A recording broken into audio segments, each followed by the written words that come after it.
Hey everyone, and welcome to Boxes of Comics. I'm your host, The Real Hot Marat, and today we have a special guest joining us, my good friend and fellow YouTuber, The Mad Italian. How's it going, guys? I'm the Mad Italian. I have my own YouTube page called The Mad Italian, and I'm also a cosplayer. And I recently went to San Diego Comic-Con. Yeah, so if you love in-depth video essays, stream highlights, and short films, make sure to check out his channel. The link's down below. And we're going to dive into something a bit different today on Boxes of Comics. We're going to talk about his Comic-Con experiences.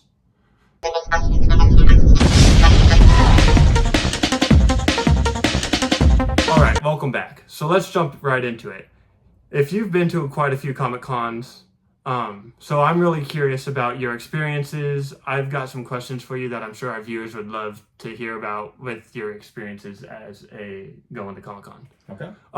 The first one I have is was your first Comic-Con experience like, and how did it differ from your expectations? The first one that I ever went to, it was actually before I lived in California. It was way back in, I want to say 2009. It was a Star Wars fan celebration that was in Los Angeles, and I went there with my dad, just not expecting that much. It was around the time the prequels just wrapped up, so there was a lot of hype around Star Wars because the newest thing at the time was the Clone Wars TV show. And I remember seeing a lot of the cosplayers there and seeing just a whole stream of people all dressing up as stormtroopers and marching around. It was a whole new experience for me, and it was something that kind of like awakened me to this whole experience of not just going to conventions themselves, but also California as a whole. Because it became a realization of like there's events like these all over the place. And then later down the line, I didn't end up going to another convention until New York Comic Con, where I would debut my first cosplay, which was the Scout from Team Fortress 2. That was back when I was a wee lad, a lot younger, and my cosplays were not exactly the best at the time, but it's just something that I kind of like evolved through over time. Just also joining a club in high school, a cosplay club in high school that helped me really make even better and better quality, and it really kind of like introduced me to the whole hobby of cosplaying in general and what makes it so appealing. Nice. That's cool. My second question I have is, can you share a memorable encounter you had with a celebrity or fellow fan at Comic-Con? There are quite a few. I would say one of the most memorable times that I've had is it was after Spider-Verse just came out, and I remember encountering this big group of Spider-Men and women. And it was a bunch of people in a bunch of different costumes, both, you know, the normal Peter Parker to like Spider-Noir, Scarlet Spider, any of the Spider people you knew. And I was wearing Spider-Noir at the time, and this was really hot in San Diego too.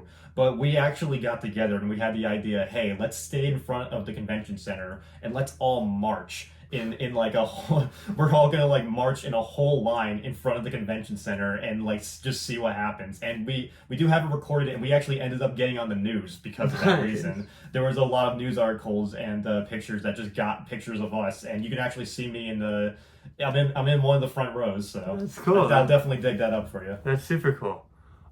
What's the most unexpected or surprising thing you've experienced at con? I would say the friends that I've met there, the amount of people that I have met just from having like different costumes. Like I've met some longtime friends of mine just from wearing different costumes and wearing different cosplays and connecting, just because, you know, we're both wearing matching gear or we're both from the same franchise. It's really unexpected to see like how much connection you can have with someone. There was one Comic-Con 2017 where there was a Star-Lord dancing, and he was playing music, and then someone else joined in, and then I joined in, and all of a sudden we have a bunch of people joining in, and I actually met a longtime friend of mine, shout out to Slade Wilson on Twitter, and we still talk to this day just from like a random chance of that happening, of just meeting at Comic-Con. So it really is just the people you meet there. It's not even, I wouldn't even say it's the celebrities, it's way more about the people you meet. Yeah. Super cool, super cool. So, as someone who creates content, how do you approach Comic-Cons? Do you go as a fan, a creator, a bit of both?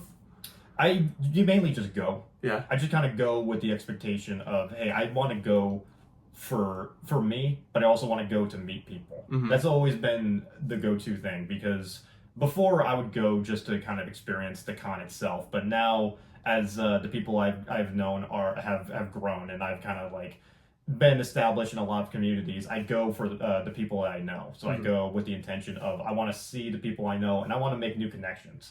So it's definitely a mix of both when it comes down to it. Especially if you're growing as a creator, it's important to make connections where you can, but just make sure that you keep it professional and also keep it friendly because we're all fans here, you know, and especially if there's any interest in anything else, being able to connect with other people is always important, both as a fan and as a creator. Yeah, super nice. So my last question is, what advice would you give to someone attending their first con? What I would say is be prepared. It's going to be very overwhelming, especially Comic-Con. San Diego Comic-Con in particular is a very overwhelming con because there's a lot going on, and every con has a different sort of vibe to it. There are some cons that are way more about cosplaying and more about the community outside, and then there's other ones that are way more about the events going on. San Diego Comic-Con is a very big commercial event program, so it's going to be a lot of people in the exhibit hall, and it's going to be way more about the celebrities and the reveals that are going to be happening there. But something like WonderCon that takes place in Anaheim at the Anaheim Convention Center, that's way more of a community-focused event. So it's going to be a lot more interaction outside, less guest stars and less reveals, but more just based on community stuff.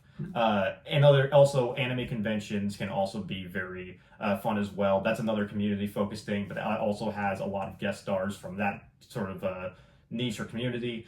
But I would also advise that you be careful and stay safe. There are a lot of undesirable people out there that are not exactly going to be the most friendly individuals. So I would say just if you're going out, if you want to have a picture with a cosplayer, walk up to them, ask them politely, and respect their decision. They will most likely say yes, but respect their decision and their boundaries. Nice, thank you. Okay, so thanks so much, Jake, for sharing your stories. I appreciate that, and I know our viewers will love them. If you haven't already, make sure that you check out the Mad Italians channel. We do have that link in the description, and he's got some incredible content that you definitely don't want to miss out on. All right, awesome. Thank you, and thank you for having me. So you can find me at Mad Italian on YouTube. You can find me at Italian Jake on Twitter and Italian Courier on Instagram. Cool. And all of those will be provided down below. Thank you guys for watching. I hope this was fun and informative for y'all, and we'll see you next time on Boxes of Comics.